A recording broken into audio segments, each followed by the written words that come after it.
பொதுவா நம்ம சோஷியல் மீடியாஸ்ல பார்க்கும்போது நெறைய வந்துட்டு ஃபுட் ரெசிபீஸ் வந்துட்டே இருக்கும். ஸோ நம்ம கண்ட்ரி இது இல்லாம வேற யாராவது பண்ணியிருப்பாங்க. பார்க்கும்போதே சாப்பிடணும் போல இருக்கும். செஞ்சு சாப்பிட்டு பார்க்கலாம் அப்படின்னு தோன்ற மாதிரி ஒரு ரெசிபிய தான் நான் இன்னைக்கு ட்ரை பண்ணேன்.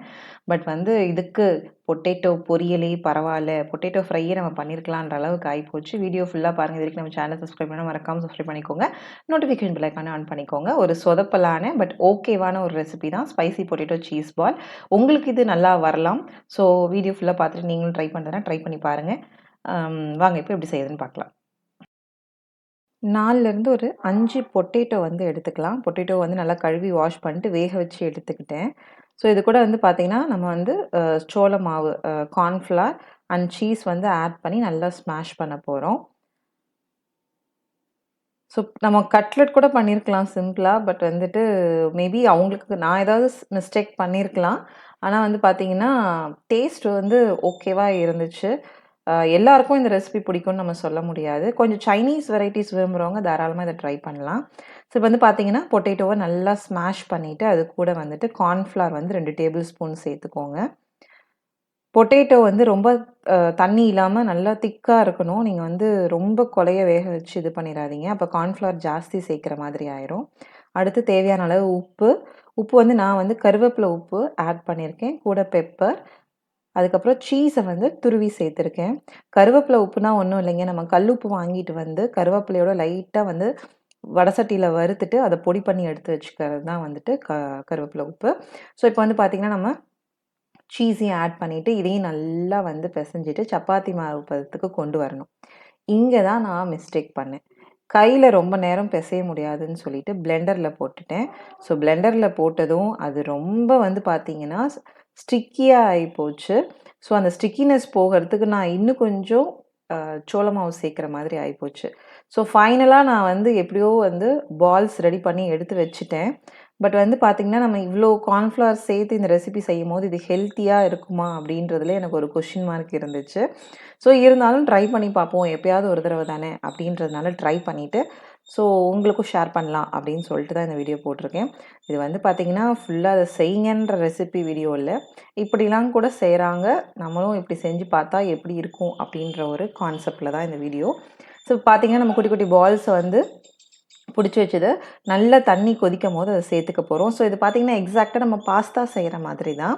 பாஸ்தால வந்து நம்ம எக் சேர்த்து மைதால செய்வோம். இல்லன்னா கோதும மாவுல செய்வோம். இங்க வந்து உருளைக்கிழங்கு அண்ட் கார்ன்ஃப்ளவர்ல நம்ம வந்து பேஸ் செஞ்சு, அத வந்து இதே மாரி தண்ணீல ஒரு 2 தடவ கொதிக்க விட்டு, அத அப்படியே வந்து கோல்டு வாட்டர்ல போட்டு எடுத்து வச்சுக்கலாம். ஸோ சேம் நம்ம நூடுல்ஸ், பாஸ்தாலாம் செய்யறதுக்கு என்ன ப்ராசஸ் பண்ணுவோமோ, அதே தான் பண்ணி எடுத்து வச்சுட்டேன். பால்ஸ்லாம் உங்களுக்கு பிரியவும் இல்ல, உடையவும் இல்ல. அதெல்லாம் சூப்பரா தான் வந்திருந்தது. பட் அதுக்கான ஒர்க் வந்து பார்த்தீங்கன்னா தான் கொஞ்சம் ஜாஸ்தியா இருந்துச்சு. எங்க வீட்ல இருக்க யாருக்குமே பெருசா இதுல வந்து டேஸ்ட் வந்து பெருசா புடிக்கல. ஸோ வந்து "என்ன இது இப்படி இருக்கு?" அப்படின்ற மாரி தான் கேட்டாங்க. பட் வந்து நான் வந்து கொஞ்சம் டிஃப்ரெண்ட்டா ட்ரை பண்ணணும்னு நெனைக்கிறவங்களுக்கு இது ஓகேவா இருக்கும். இப்போ தக்காளி நல்லா தண்ணீல ஒரு 1/2 அன் ஹவர் ஊற வச்ச வரமிளகா 3 சேர்த்துருக்கேன். ஸோ இது வந்து பார்த்தீங்கன்னா, டொமேட்டோ சாஸுக்கு பதிலா நம்ம வீட்லயே டொமேட்டோ பேஸ்ட் வந்து ரெடி பண்ணிக்கலான்னு சொல்லிட்டு, அதில வந்து தேவையான அளவு உப்பும், 1 டீஸ்பூன் அளவுக்கு நம்ம வந்து நாட்டு சர்க்கரையும் ஆட் பண்ணியிருக்கோம். இத நல்லா பிளெண்ட் பண்ணி எடுத்துக்கலாம். ஸோ டொமேட்டோ சாஸ் வந்து வீட்லயே வந்து நம்ம ரெடி பண்றதுக்காக இந்த ப்ராசஸ். அடுத்தது பார்த்தீங்கன்னா, ஒரு வடச்சட்டியில 1 டேபிள் ஸ்பூன் எண்ணெய் ஊத்திட்டு, அதில பொடியா நறுக்கின பூண்டு போட்டு நல்லா பொன்னிறம் ஆகுற வரைக்கும் வதக்கிக்கோங்க. ஸோ இந்த ரெசிபி பார்த்தீங்கன்னா, இதே சேம் ப்ராசஸ்ல பேசாம உருளைக்கிழங்க வேக வச்சு சின்ன சின்ன பீசஸா போட்டு ஃப்ரை பண்ணி குடுத்துருந்தா, சைட் டிஷ்க்கும் சூப்பரா இருந்திருக்கும்னு நெனைக்கிறேன். ஸோ நெக்ஸ்ட் டைம் அதையும் ட்ரை பண்ணி பார்க்குறேன். இப்போ வந்து அரைச்சு வச்ச டொமேட்டோ சாஸையும் நம்ம ஆட் பண்ணிட்டோம். இப்போ நல்லா வந்துட்டு கொதி வரணும். அந்த ஊத்துன எண்ணெய் வந்து பார்த்தீங்கன்னா, பிரிஞ்சு வரும். நல்லா கொதி வந்து உங்களுக்கு எண்ணெய் தனியா தெரியும்.